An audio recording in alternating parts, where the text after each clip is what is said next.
আল্লাহ পাক কতটা দয়ালু। একটি ঘটনা শুনুন। মূসা আলাইহিস সালাম যখন বনে ইসরায়েলকে নিয়ে নীল নদ পার হয়ে গেলেন, তখন ফেরাউন ডুবে যেতে শুরু করল।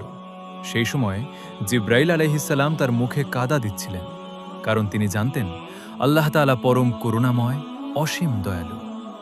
যদি সেই মুহূর্তে ফেরাউন সত্যিকার অর্থে ঈমান আনত আর আল্লাহর কাছে ক্ষমা চাইত, তাহলে আল্লাহ চাইলে তাকে ক্ষমাও করে দিতে পারতেন।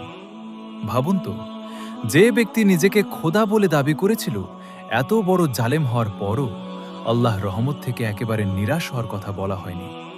তাহলে আমি আর আপনি কেন আল্লাহ রহমত থেকে হতাশ হব? আপনি যতই গুনাহ করে থাকুন না কেন, আজই মন থেকে আল্লাহর দিকে ফিরে আসুন, তাওবা করুন, ক্ষমা প্রার্থনা করুন। ইনশাআল্লাহ আল্লাহ তাআলা অত্যন্ত ক্ষমাশীল, পরম দয়ালু। আল্লাহ আমাদের সবাইকে আন্তরিক তওবা করার তৌফিক দান করুন। আমিন।